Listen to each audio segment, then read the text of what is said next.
พระธาตุดอยน้อยอำเภอดอยหล่อจังหวัดเชียงใหม่ขอเชิญชวนพุทธศาสนิกชนทุกท่าน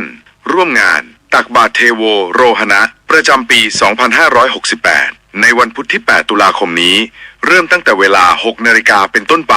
ณลานวัดพระธาตุดอยน้อยร่วมทำบุญตักบาตรพระภิกษุสงฆ์นับร้อยรูปเพื่อความเป็นสิริมงคลแก่ชีวิตและสืบสานประเพณีอันดีงามของชาวพุทธแล้วพบกันที่วัดพระธาตุดอยน้อยอำเภอดอยหล่อจังหวัดเชียงใหม่ข่าวสารเพื่อการประชาสัมพันธ์ขอเชิญชวนผู้ใจบุญใจกุศลร่วมทำบุญทอดผ้าป่าสามัคคีประจำปีพุทธศักราช 2568 เพื่อบูรณะวิหารปูพื้นกระเบื้องไวนิลตารางเมตรละ 699 บาทจำนวน 150 ตารางเมตรทำโครงเหล็กป้องกันนกรอบวิหารราดพื้นเททรายล้างหน้าวิหารราวบันไดเหล็กสแตนเลสทาสี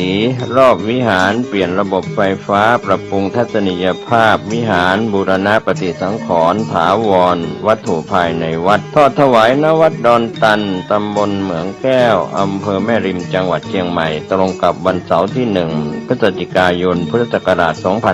2568 ช่วงเช้า 9:39 นาทีเป็นต้นไปก็ขอเชิญชวนศรัทธานักศีลนักบุญทั้งหลายร่วมงานบุญทอดผ้าป่าสามัคคีครั้งนี้เพื่อบูรณะวิหารปูพื้นกระเบื้องไวนิลรวมไปถึงทำโครงเหล็กป้องกันนกรอบวิหารราดพื้นเททรายร้างหน้าวิหารราวบันไดเหล็กสแตนเลสทาสีรอบวิหารเปลี่ยนระบบไฟฟ้าปรับปรุงทัศนียภาพวิหารบูรณะปฏิสังขรณ์ถาวรวัตถุภายในวัดดอนตันตำบลเหมืองแก้วอำเภอแม่ริมจังหวัดเชียงใหม่เสาร์ที่ 1 พฤศจิกายน 2568 นี้เชิญท่านร่วมงานร่วมบุญร่วมบริจาคได้บุญได้กุศลโดยทั่วหน้ากัน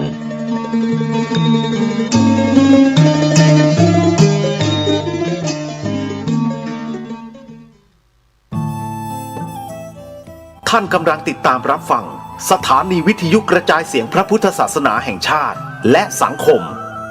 คลื่นเพื่อการศึกษาพระพุทธศาสนาและวัฒนธรรมระบบ FM 104.5 เมกะเฮิรตซ์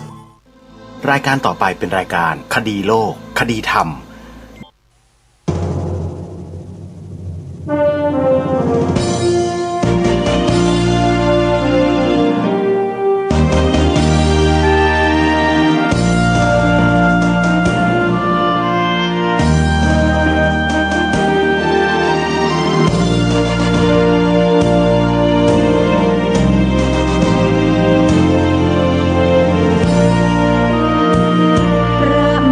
จากฟ้ามหาสเวทสวรรค์มาคุ้มครองชีพเชิดชันคุ้มเกล้าพ้องเราชาวดินเป็นองค์เดียวครอบครองฟ้าไทยทั่วถิ่นเจ้าแห่งทหารนักบินองค์เดียวหนึ่งในโลกานักบินเจ้าฟ้า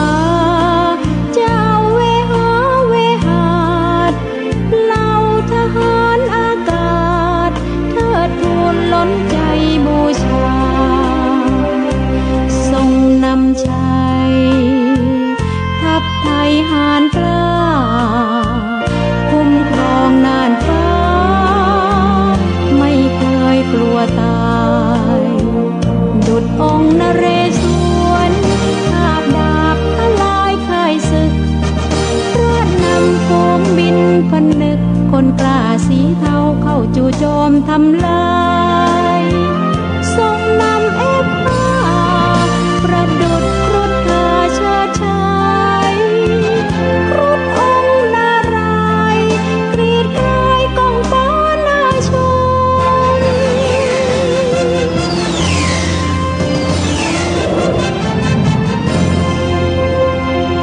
ทรงพระเจริญชนมายุเกิน100 ปีนายเรืออากาศวันนี้มีเกียรติศักดิ์ศรีนิยมทหารอากาศพร้อมพลีชีวาทุกกองทุกกรมน้อมเกล้า ค์พระบรมในจักรีจอมไทย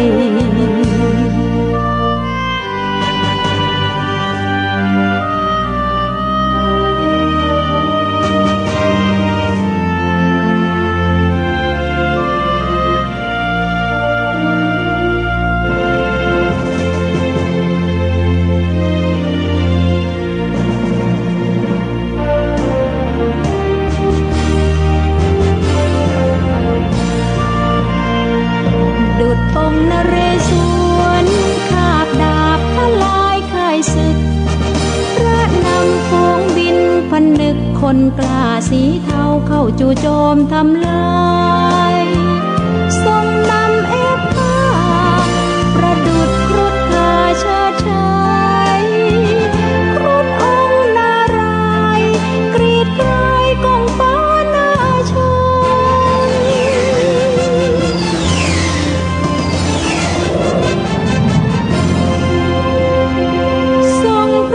เจริญชนมาอยู่เกิน100 ปี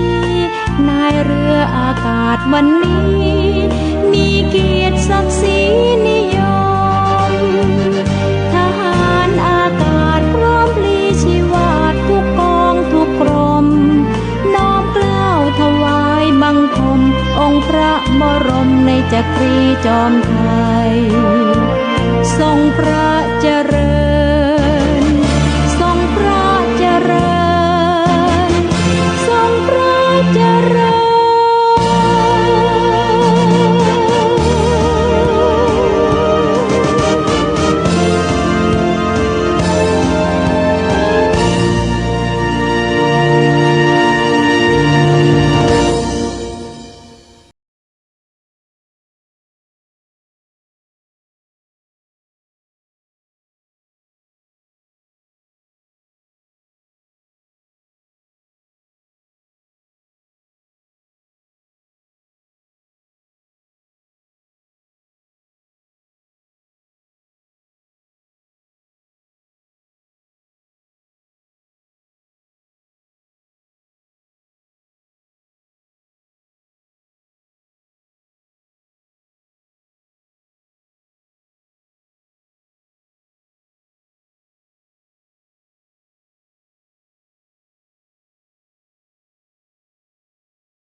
กับ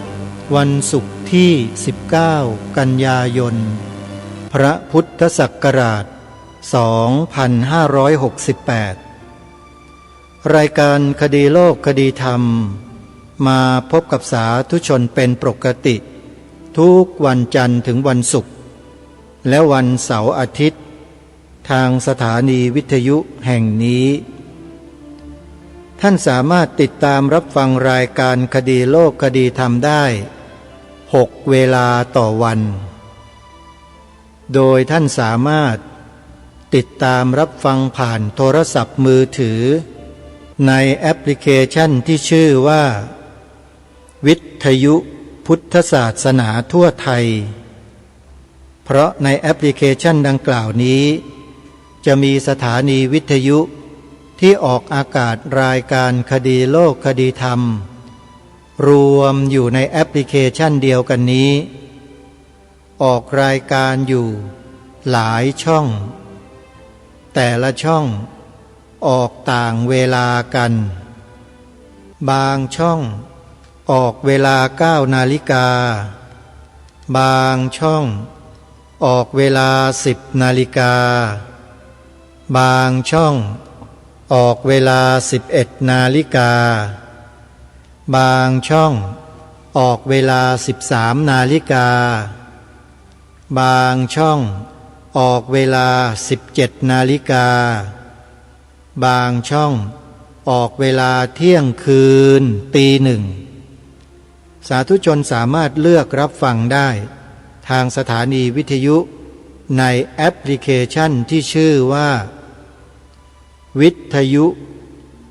พุทธศาสนาทั่วไทยวันนี้ขอเริ่มต้นรายการด้วยข่าวประชาสัมพันธ์งานบุญกฐินให้ครูบาอาจารย์ของเราได้มีโอกาสบอกบุญกับบรรดาญาติโยมสาธุชนในวันนี้วัดแรกที่จัดงานบุญกฐินและเชิญชวนญาติโยมได้ร่วมกันทำบุญเป็นเจ้าภาพคือวัดป่าจริยธรรม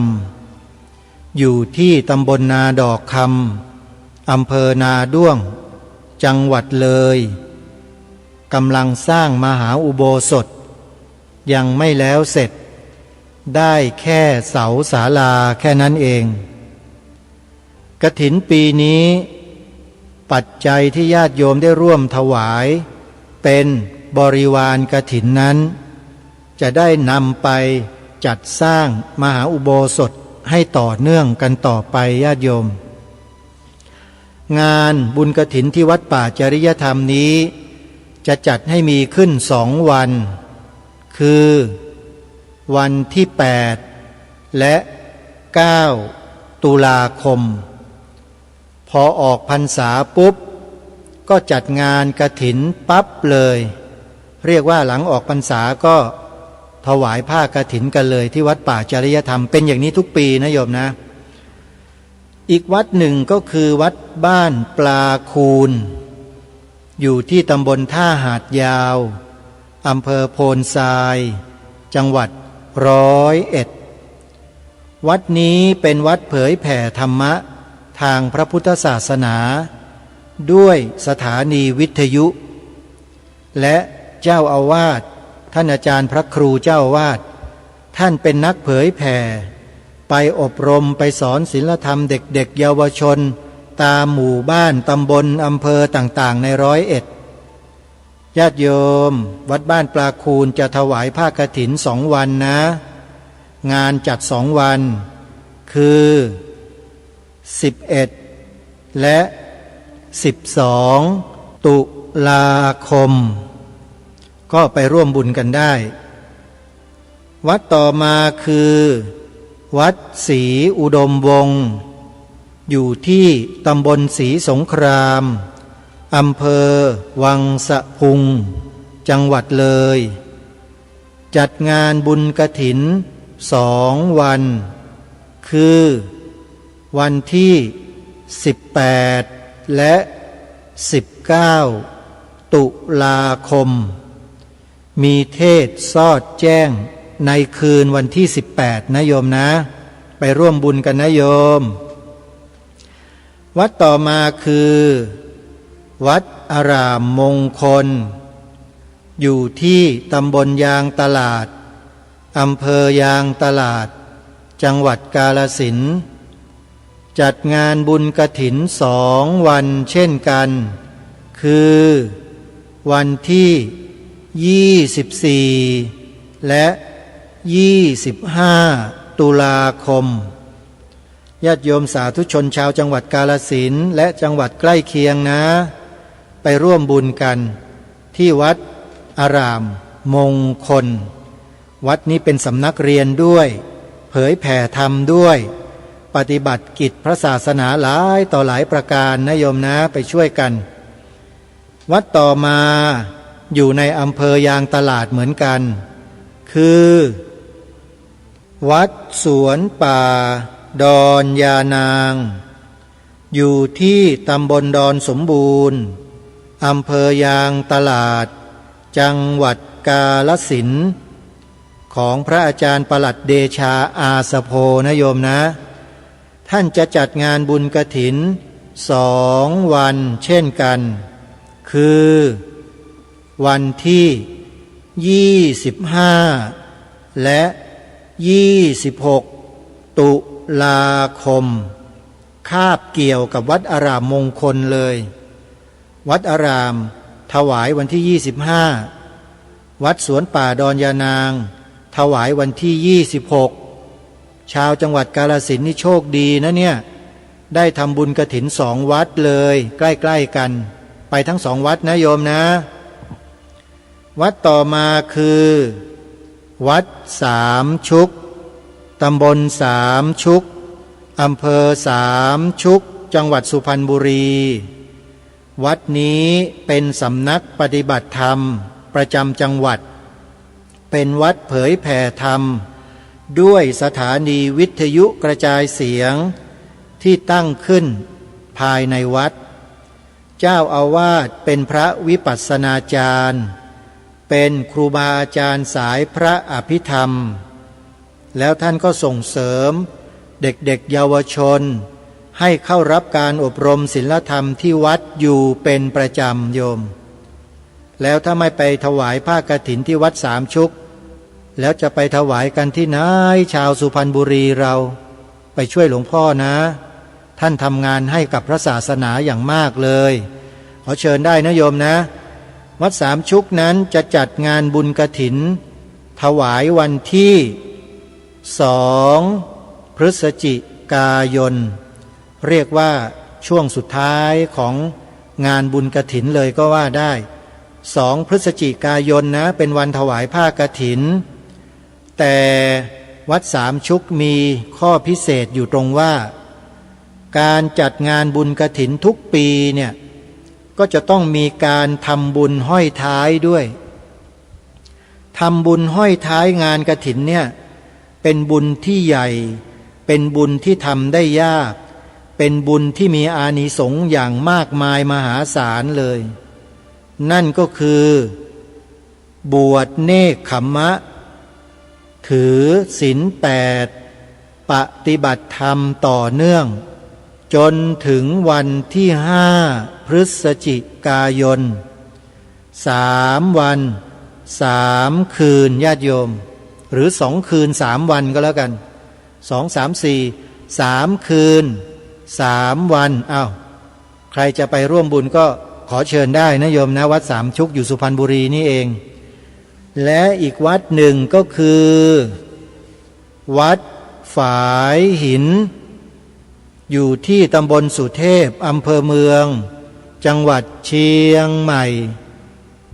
กำหนดวันถวายผ้ากฐินยังไม่ได้แจ้งมาเดี๋ยวอย่างไรจะแจ้งบอกกับญาติโยมเมื่อได้ข้อมูลนะถึงอย่างไรก็ตาม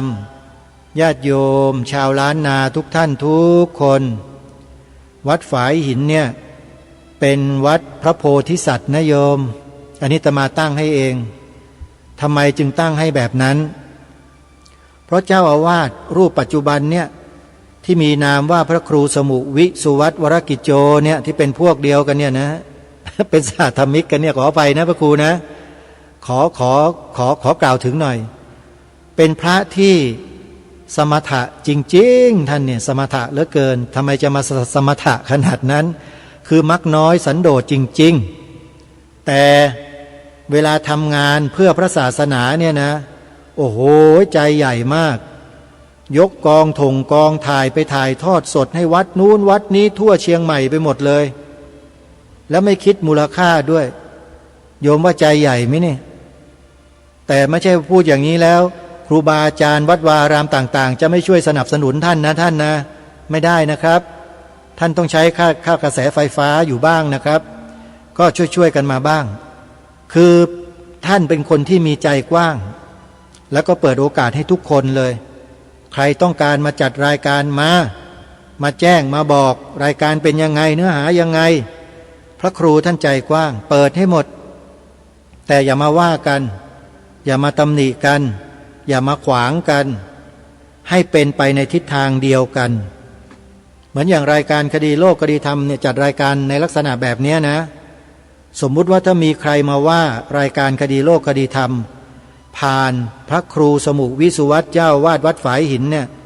เจ้าวาดวัดฝายหินเนี่ยเขาจะตอบคำถามหรือว่าเขาจะอธิบายชี้แจงแทนรายการต่างๆของสถานีให้เลยดูใจของท่านดิแล้วจะบอกว่าไม่ใช่วัดพระโพธิสัตว์ได้ยังไงแบบนี้ใช่ไหมโยมวัดแบบเนี้ยทำบุญแล้วได้บุญเยอะนะขอบอกไว้ก่อนนะโยมนะท ท่านอาจารย์พระครูสมุวิสุวัตวรกิจโจเนี่ยโยมดูเถอะดูกันให้นานๆดูกันให้ยาวๆนะโยมนี่ไม่ใช่มายกยอกันเองนะคบกันมาเป็น10 ปีแล้วจึงรู้ว่าท่านเป็นคนยังไงไม่ใช่ว่าไม่รู้จักกันเคยอยู่เคยร่วมกิจกรรมไปมาหาสู่กันอยู่ญาติโยมก็เลยต้องบอกให้ชัดเจนว่าเมื่อถึงคราวที่จะทำบุญที่วัดฝายหินแล้วโยมต้องไปนะและที่วัดฝายหินแห่งนี้มีอดีตที่น่าสนใจมากเป็นสถานที่ประดิษฐานรูปหล่อของพระสังฆราชล้านนารูปแรกแห่งกรุงรัตนโกสินทร์เกิดขึ้นในรัชสมัยของพระบาทสมเด็จพระจุลจอมเกล้าเจ้าอยู่หัวรัชกาลที่5นั่นก็คือท่านเจ้าคุณพระอภัยสารทะสังฆปาโมกข์หรือครูบาโสภานั่นเองในสมัยรัชกาลที่5เนี่ยครูบาโสภาเนี่ยถือว่าดังมากๆเด่นมากๆญาติโยมท่านเป็นพระกรรมฐานเป็นพระสายปฏิบัติแต่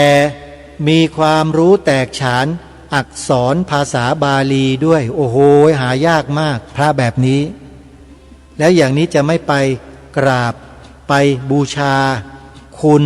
ของท่านที่วัดฝายหินหรือโยมรูปหล่อเหมือนท่านนะอยู่ที่นี่นะโยมนะทางวัดฝายหินได้สร้างวิหารถวายท่านไว้ในฐานะเป็นพระสังฆราชแห่งล้านนารูปแรกก็อย่าลืมไปร่วมทำบุญกันเอาละท่านสาธุชนผู้ฟังทุกท่านงานบุญกฐินก็แจ้งประกาศให้พวกเราได้ทราบกันไปแล้ว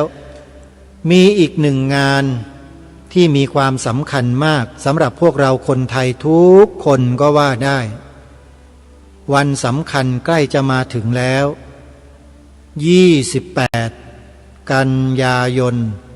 ของทุกปีทางการได้กำหนดให้วันนี้เป็นวันสำคัญของชาติเมื่อเวียนมาบรรจบครบรอบเขาจะให้ประชาชนคนไทยทั่วทั้งประเทศประดับธงชาติที่บ้านเรือนกันในวันนี้เพราะเป็นวันคล้ายวันพระราชทานธงไตรรงค์หรือธงชาติไทยนั่นเองครบ108 ปีท่านผู้ฟังธงไตรรงค์เราผืนนี้ถูกใช้มาแล้ว108 ปีจะครบสมบูรณ์ก็วันที่28กันยายนนี้แหละถามว่าทางการทางรัฐบาลเขาจัดงานเฉลิมฉลองหรือว่าจัดงานอะไรไหมตอบจัดเหมือนกันแต่จัดเล็กๆจัดอยู่ในซอกหลืบเล็กๆอยู่ที่ไหนอยู่ที่อาคารข้างถนนราชดำเนินกลางถ้าใครผ่านไปผ่านมาที่ถนนราชดำเนินกลางเนี่ยก็จะเห็นห้องกระจกเป็นอาคารที่ถนนราชดำเนินกลางเขียนว่านิทัศน์รัตนโกสินทร์เขาจะไปจัดงานกันที่นั่นและเมื่อปีที่แล้วเนี่ยอาตมาภาพก็แอบฟังเขาบรรยายคนที่มาบรรยายก็เป็นคนใหญ่คนโตคนโด่งคนดังคนมีเกียรติอยู่ในสังคมเราด้วย2 คนแล้วพูดถึงสีขาวธงชาติคล้ายๆกันเหมือนกันทั้ง2 คนเลยพูดอย่างไรนั้นไม่บอกให้ท่านมาฟังกันเองใครสนใจเปิดฟังดูก็ได้เขาจะมีการถ่ายทอดสดทางสถานีวิทยุกระจายเสียงแห่งประเทศไทยด้วยมั้งในวันที่28กันยายนนะโยมน่าจะมีการถ่ายทอดสดลองเปิดฟังกันดูก็ได้ปีนี้ก็น่าจะพูดเหมือนเดิมคือพูดถึงสีขาวในธงชาติไทยไปในอีกทิศทางหนึ่งซึ่งไม่ใช่ทิศทางที่องค์พระบาทสมเด็จพระมงกุฎเกล้าเจ้าอยู่หัวรัชกาลที่6พระราชทานไว้ให้ ไม่ได้เป็นไปตามแนวทางของพระองค์ท่านแต่เป็นไปตามแนวทางของใครไม่รู้อันนี้ไม่ทราบจริงๆแต่ไม่ใช่แนวทางของพระองค์แน่นอนเพราะถ้าเป็นตามแนวทางของพระองค์ท่านเนี่ยวิทยากรนักทชวิทยาทั้งหลายทั้งปวงในประเทศนี้จะต้องพูดให้เป็นเสียงเดียวกันว่าสีขาวในธงชาติไทยหมายถึงพระพุทธศาสนาเท่านั้นถ้าเป็นคนที่ดำเนินรอยตามเบื้องพระยุคลบาทของพระองค์ท่านจะต้องแปลความหมายสีขาวแบบนี้เท่านั้นแต่ที่ผ่านมาภาครัฐไม่ได้ทำไม่ได้แปลเช่นนี้เลยแม้แต่นิดเดียวแต่กลับไปแปลเป็นอย่างอื่นถ้าใครอยากจะทราบคอยฟังการถ่ายทอดสดทางสถานีวิทยุกระจายเสียงแห่งประเทศไทยในวันอาทิตย์ที่28กันยายนศกนี้ดูวันนี้เป็นวันพระราชทานธงชาติไทยสาธุชนผู้ฟังทุกท่านวันนี้มีคำถามให้พวกเราได้หาคำตอบคำถามที่ทางรายการจะนำมาถามนี้เป็นคำถามที่เชื่อว่าหลายคนหลายท่านตอบได้หลายคนหลายท่านตอบไม่ได้หลายคนหลายท่านตอบถูกหลายคนหลายท่านตอบผิดไม่ว่าจะตอบอย่างไรก็ตามทั้ง4คำตอบนี้ไม่ได้มีผลอะไรหรอกแต่มันหมายถึงเราจะได้เห็นไงว่าคนไทยที่แท้แล้วมีความเป็นไทยอยู่ในหัวใจเนี่ยจะมีสักเท่าไหร่มันเป็นสถิติประการหนึ่งที่เราสามารถตรวจสอบกันเองได้ตัวเรานั่นแหละตรวจสอบตัวเราเองดูซิว่าจากคำถามคำเนี้ยแล้วเราตอบว่าอย่างไรแล้วเมื่อตอบได้แล้วข้อแรกมันจะมีคำถามข้อที่2ข้อที่3ข้อที่4ตามมาแล้วคำตอบของท่านแต่ละข้อแต่ละข้อแต่ละข้อนั่นแหละมันเป็นตัวชี้วัดจิตสำนึกของท่านทุกคนเองท่านลองตอบดูตัวเองดูสิแล้วท่านจะรู้ว่าตัวเองนั้นมีแนวความคิดเบี่ยงเบนเอ็นเอียงไปในฝักฝ่ายไหนท่านจะรู้ตัวของท่านเองทางรายการจะถามท่านว่าคำว่าอัตลักษณ์สัญลักษณ์2คำนี้เป็นคำนามนะเป็นคำนามซึ่งในพจนานุกรมไทยได้แปลความหมายไว้อย่างนี้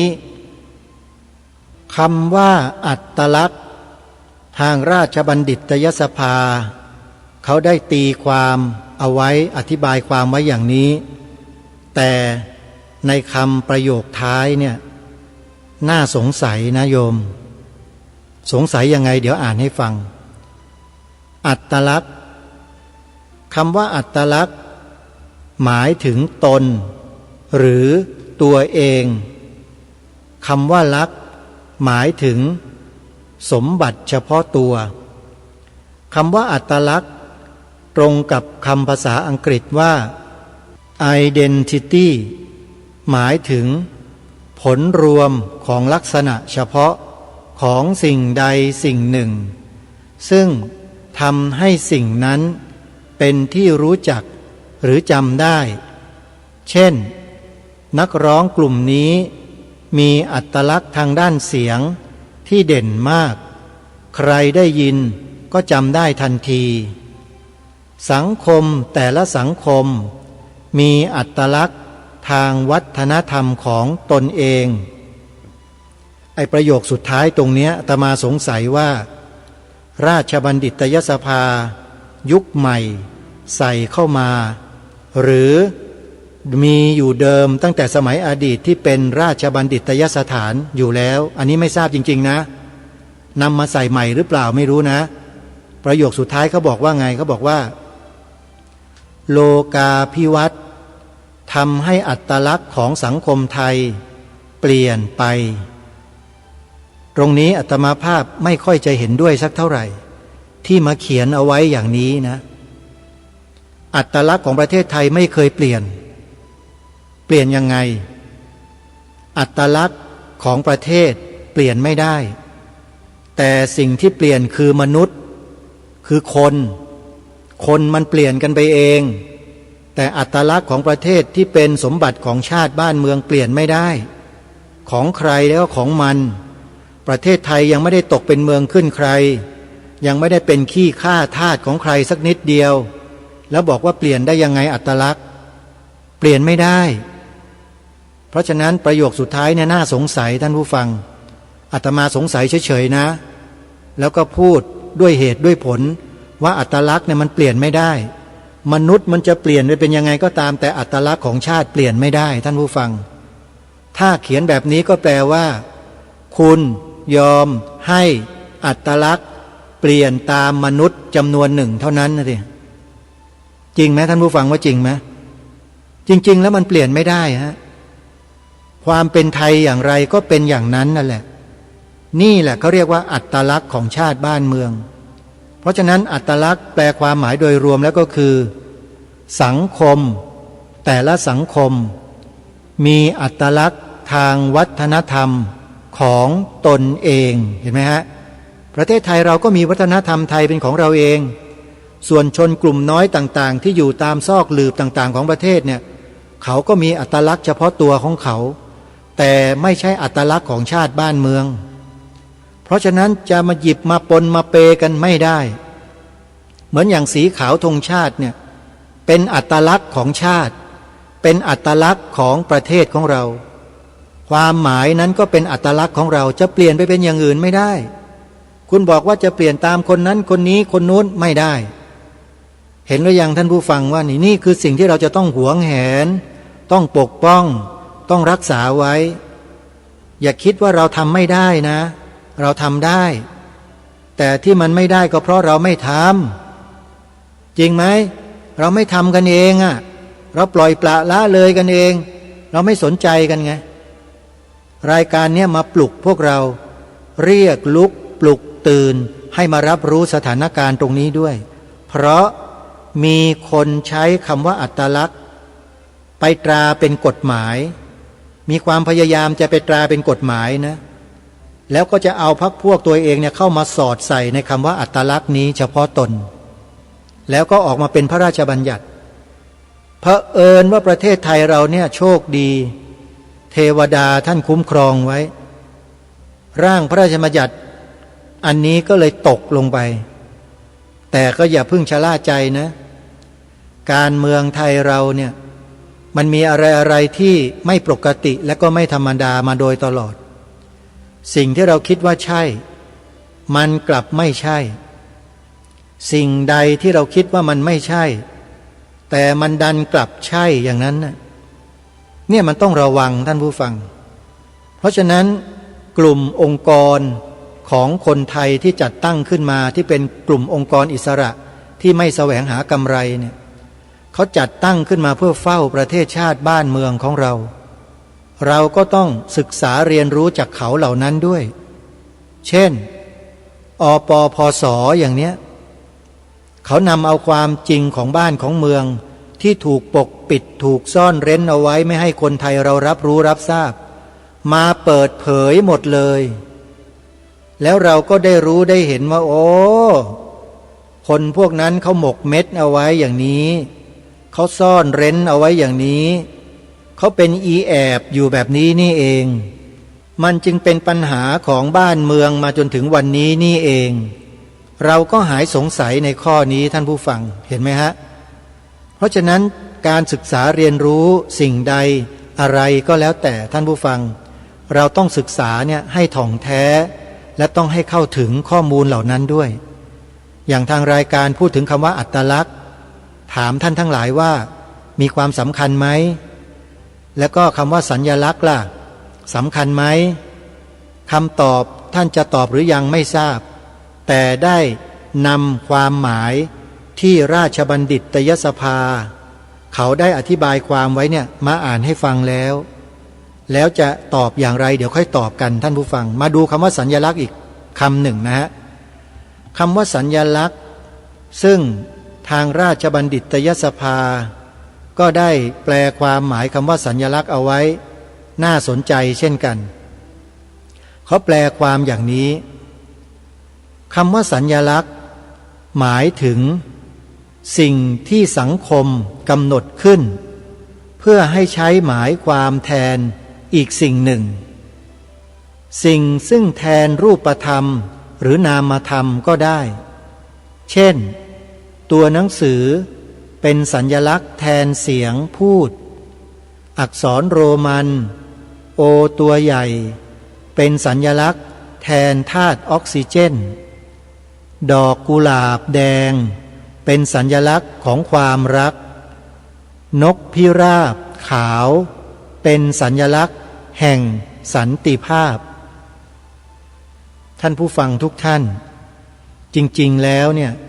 การแปลความหรือขยายความคำต่างๆเหล่านี้แทนที่จะนำเอาบริบทของสังคมของชาติบ้านเมืองตัวเองมาแปลเป็นความหมายอธิบายให้คนในชาติได้เห็นชาติตัวเองนะแต่รู้สึกว่าจะไม่เห็นเลยนะเนี่ยไม่ค่อยมีเลยมีแต่โรมันมีแต่นกพิราบมีแต่ตัวโอมีแต่อะไรความรักดอกไม้แปลกเนาะทำไมไม่เอาสัญลักษณ์ของประเทศชาติบ้านเมืองเราไปตีความหรือขยายความล่ะ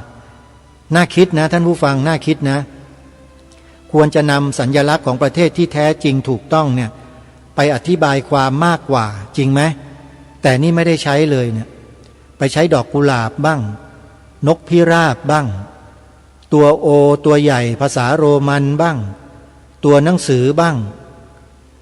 แล้วมันมีความเป็นไทยอยู่ตรงไหนสัญลักษณ์ของความเป็นไทยอ่ะไม่มีนะไม่เห็นนะที่ไม่เห็นก็เพราะไม่ได้อธิบายความไว้ไงไม่ได้อธิบายความเพื่อส่องให้เห็นสัญลักษณ์ของความเป็นไทยเราอย่างชัดเจนไม่มีคำอธิบายของราชบัณฑิตยสภาไม่มีนะมีแต่ดอกกุหลาบมีแต่นกพิราบมีแต่ตัวอักษรโรมันมีแต่ตัวหนังสือมันคืออะไรอ่ะมันไม่เข้าใจนะอาตมาไม่เข้าใจเหมือนกันเอาละไม่เป็นไรญาติโยมสาธุชนเดี๋ยวจะลองไปค้นคำอธิบายของราชบัณฑิตยสถานในสมัยอดีตดูเล่มเก่าๆนู่นสมัยเดิมๆดูซิว่าเขาอธิบายความไว้อย่างไรเดี๋ยวค่อยมาติดตามกันนะโยมนะนี่ก็เป็นคำว่าอัตลักษณ์แล้วก็คำว่าสัญลักษณ์คำถามแรกถามว่าท่านผู้ฟังเห็นว่าคำสองคำนี้มีความสำคัญไหมมีความสำคัญหรือไม่ถ้ามีความสำคัญก็จะมีคำที่สองถามต่อมาว่าสำคัญอย่างไรสำคัญอย่างไรสำคัญอย่างไรทำไมจึงสำคัญคำตอบคำที่สองเนี้ยจะออกมาและอธิบายความได้ก็ต่อเมื่อคำอธิบายความหรืออธิบายศัพท์ของราชบัณฑิตยสภาเขียนเอาไว้อย่างชัดเจนแต่อันนี้เขาเขียนไว้ว่าหมายถึงนกพิราบหมายถึงตัวอักษรโรมันหมายถึงดอกกุหลาบหมายถึงตัวหนังสือแล้วเราจะมองเห็นความเป็นสัญลักษณ์ของชาติบ้านเมืองของประเทศชาติบ้านเมืองเราบ้างไหมโยมอะไรเป็นสัญลักษณ์ของบ้านเมืองจากคำอธิบายของราชบัณฑิตยสภาตรงนี้มีไหมไม่มีใช่ไหมหาไม่เจอแปลว่าประเทศไทยเราเนี่ยไม่มีสัญลักษณ์ไม่มีอัตลักษณ์เป็นของตนเองหรืออย่างไรอย่างนั้นหรือเปล่าท่านผู้ฟังคิดว่าฟังความหมายของสองคำนี้ที่ทางราชบัณฑิตยสภาเขาตีความออกมาอย่างนี้แล้วเนี่ยมองเห็นความเป็นอัตลักษณ์และสัญลักษณ์ของชาติตัวเองบ้างไหมฮะว่ามีหรือไม่น่าคิดนะแต่จริงๆแล้วเนี่ยท่านผู้ฟังคำว่าอัตลักษณ์ก็ดีคำว่าสัญลักษณ์ก็ดี มันหมายถึงประเทศทั้งประเทศที่เป็นตัวของตัวเองเป็นเอกลักษณ์เป็นสัญลักษณ์อัตลักษณ์ของประเทศตัวเองซึ่งเมื่อประเทศอื่นๆมองเห็นแล้วเขาจะเข้าใจทันทีเลยว่านี่คืออัตลักษณ์และสัญลักษณ์ของประเทศไทยของเราท่านสาธุชนทราบไหมว่าชาวต่างประเทศเมื่อเขามองเห็นสิ่งใดแล้วเขานึกถึงประเทศไทยทันทีสิ่งนั้นนั่นแหละคืออัตลักษณ์และสัญลักษณ์ของประเทศไทยของเราลองเดากันดูสิว่าชาวต่างประเทศโพ้นทะเลทั่วทั้งโลกเห็นสัญลักษณ์อะไรเขาจึงจะมองเห็นทันทีและรู้ทันทีว่านี่คือสัญลักษณ์ของประเทศไทยของเราติ๊กตอกติ๊กตอกติ๊กตอกให้เวลา10 วินาทีตอบได้หรือยังท่านผู้ฟังว่าเขาเห็นสัญลักษณ์อะไรเขานึกขึ้นมาทันทีว่าประเทศไทยไทยแลนด์ไทยแลนด์มีคำตอบมีคำตอบแน่นอนนั่นแหละคืออัตลักษณ์และสัญลักษณ์ของประเทศไทยของเราคำตอบในข้อที่หนึ่งนี้ก็คือพระเจดีย์วัดอรุณราชวรารามใช่ไหมโยมไม่มีใครว่าตอบไม่ใช่แน่นอน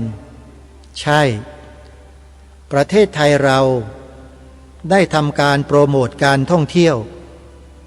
โดยใช้สัญลักษณ์พระเจดีย์วัดอรุณราชวรารามเป็นต้นแบบเป็นคีย์เวิร์ดในการประชาสัมพันธ์งานท่องเที่ยวเมื่อฝรั่งต่างด้าวไม่ว่าอยู่ประเทศไหนก็ตามเห็นใบประชาสัมพันธ์หรืองานประชาสัมพันธ์ทางสื่อเห็นวัดอรุณวัดโพวัดแจ้งวัดอะไรต่างๆนะเต็มไปหมดเลยในการโฆษณาประชาสัมพันธ์ฝรั่งเมื่อเห็นแล้วชาวต่างประเทศเมื่อเห็นแล้วเขาก็รู้ทันทีเลยว่านี่คือประเทศไทยถามกลับท่านผู้ฟังว่าฝรั่งเขามองประเทศไทยเราว่าเป็นประเทศในลักษณะเช่นใดเป็นประเทศที่นับถือศาสนาอะไรหรือจะถามอีกแบบหนึ่งก็ได้ว่าคนต่างประเทศเขามองประเทศไทยเราเนี่ยว่ามีศาสนาอะไรเป็นศาสนาประจำชาติคำถามนี้ก็ถามได้ฮะเพราะสัญลักษณ์อัตลักษณ์มันบอกอยู่แล้วใช่ไหมถ้าจะถามชาวต่างประเทศชาวต่างประเทศก็จะตอบทันทีเลยว่าโอ้แน่นอนประเทศไทยมีศาสนาพุทธเป็นศาสนาประจำชาติแน่นอน impossible ไม่มีศาสนาอื่นเห็นหรือยังท่านผู้ฟังอัตลักษณ์และสัญลักษณ์สำคัญไหมโยมสำคัญสุดๆเพราะฉะนั้นเวลาเขามีการรบราฆ่าฟันกันทำสงครามกันระหว่างประเทศเนี่ยนะโยมสิ่งที่กองทหารทั้งหลายหวังจะโค่นลงมาให้ได้ก่อนอันดับหนึ่งเลยก็คือเสาธงชาติของประเทศนั้นๆเอาลงเอาธงชาตินั้นลงแล้วชักธงของตนเองขึ้นนะนี่คืออะไรครับอัตลักษณ์สัญลักษณ์ของประเทศตนเองเป็นสัญลักษณ์ของความชนะหรือชัยชนะเพราะฉะนั้นอัตลักษณ์และสัญลักษณ์สำคัญไหมโยมนี่ไงจึงทำให้รายการคดีโลกคดีธรรมจึงต้องมาพูดเรื่องธงชาติซึ่งเป็นอัตลักษณ์และสัญลักษณ์ของชาติบ้านเมืองของเราแต่ราชบัณฑิตยสภาไม่ได้แปลความหมายอธิบายความหมายของสองคำนี้ให้สอดคล้องกับความเป็นจริงของประเทศชาติบ้านเมืองนี้เลยใช่ไหมจะมีก็อัตลักษณ์นั่นแหละพอจะเฉียวๆไปหน่อยแต่ยังไม่ตรงยิ่งคำว่าสัญลักษณ์เลยอธิบายออกไปไหนก็ไม่รู้ไปอธิบายว่าเป็นอะไรตัวหนังสือเป็นอักษรโรมันเป็นดอกกุหลาบเป็นนกพิราบประเทศไทยเรามีสัญลักษณ์เป็นนกพิราบหรือโยมหรือประเทศไทยเรามีสัญลักษณ์เป็นดอกกุหลาบหรือประเทศไทยเรามีสัญลักษณ์เป็นตัวหนังสือโรมันหรือประเทศไทยเรามีสัญลักษณ์เป็นตัวหนังสือ และตกลงประเทศไทยเรามีอะไรเป็นสัญลักษณ์กันแน่หาความหมายไม่เจอในคำอธิบายนี้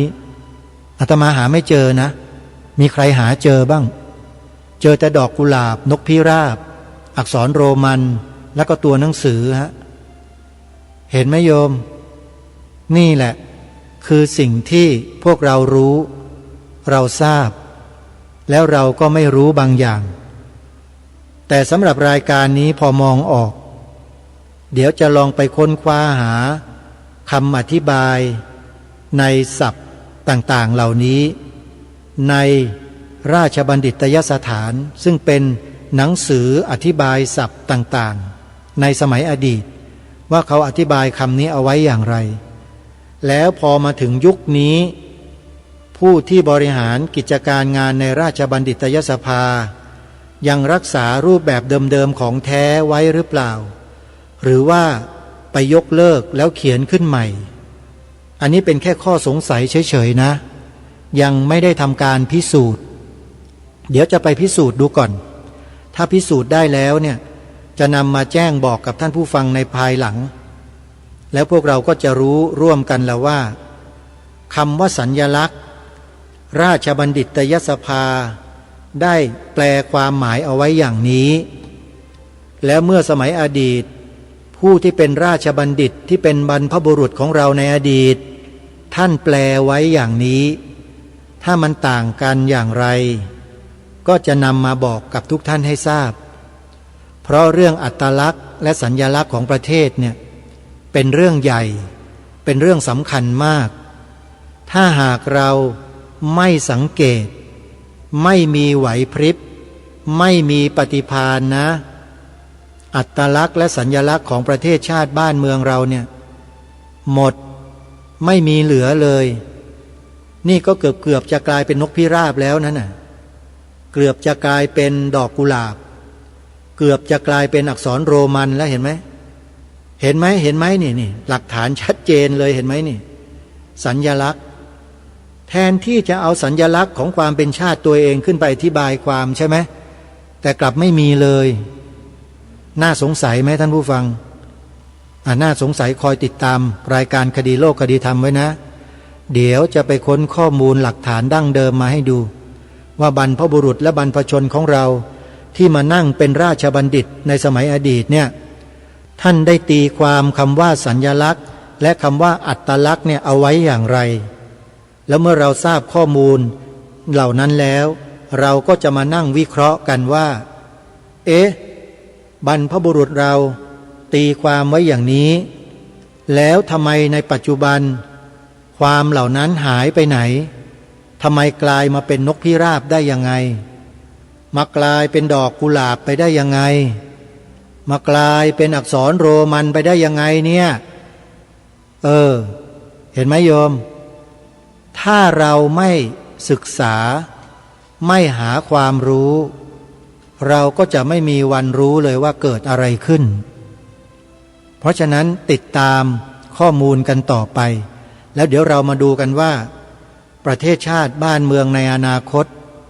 เราจะฝากไว้กับอะไรสัญลักษณ์ของประเทศไทยของเราจะฝากไว้ที่นกพิราบเหรอหรือฝากไว้ที่ดอกกุหลาบหรือฝากไว้ที่อักษรโรมันลองพิจารณากันดูสิมันใช้ได้ไหม3 อย่างเนี้ยโยมมันใช่สัญลักษณ์ของชาติบ้านเมืองเราไหมแล้วธงชาติไทยล่ะใช่สัญลักษณ์ไหมน่ะเวลาคนต่างประเทศเขามองเห็นแล้วเนี่ยเขารู้ทันทีไหมว่าธงชาติของประเทศไหนใช่ไหมฮะเอาแล้วทำไมไม่นำมาอธิบายล่ะน่าสนใจนะเนี่ยเอาละฮะท่านผู้ฟังมาสู่ช่วงสุดท้ายของรายการแล้วย้ำงานกิจกรรมสำคัญที่จะเกิดขึ้นให้ท่านสาธุชนได้รับทราบอีกครั้งหนึ่งวันอาทิตย์ที่28 กันยายนนี้มีงานสำคัญเกิดขึ้นที่เมืองโบราณจังหวัดสมุทรปราการงานรวมพลคนรักชาติ รำลึกวีรกรรมทหารกล้าครบ108 ปีวันพระราชทานธงชาติไทยมีวิทยากรมาให้ความรู้เรื่องธงชาติด้วยและแม่ทัพภาคที่2พลเอกบุญสินภาคกลางไปบรรยายพิเศษในงานนี้ด้วยเพราะฉะนั้นใครสนใจก็ลองติดต่อสอบถามที่หน้างานดูนะว่าจะขอเข้าไปร่วมกิจกรรมด้วยได้ไหมแต่อาตมาภาพนั้นไปในฐานะสมาชิกขององค์กรที่จัดกิจกรรมนี้โดยเฉพาะเป็นสมาชิกลงชื่อไปถ้าไม่ลงชื่ออาจจะไม่ได้เข้าญาติโยมเพราะเขาจำกัดบุคคลเอาไว้จำกัดจำนวนไว้นะจำกัดจำนวนไว้แต่ถึงอย่างไรก็ตามลองไปดูนะเผื่อว่าจะมีที่ว่างให้เราได้ยืนได้นั่งอยู่บ้างก็อาจจะได้เข้าไปนะฮะเอาล่ะท่านสาธุชนวันนี้เวลาของรายการหมดแล้วเดี๋ยววันพรุ่งนี้เรามาติดตามรับฟังเนื้อหาสาระที่ทางรายการนำมาเสนอกันต่อวันนี้ต้องขอสมมุติยุติไว้แต่เพียงเท่านี้ขอความสุขความสวัสดีในธรรมแห่งองค์สมเด็จพระบรมศาสดาสัมมาสัมพุทธเจ้าจงปรากฏเกิดมีขึ้นในจิตใจของท่านผู้ฟังทุกท่านทุกคนเทินขอเจริญพรกล้าคิดก็ต้องกล้าทำอย่ากลัวถ้าทำความดี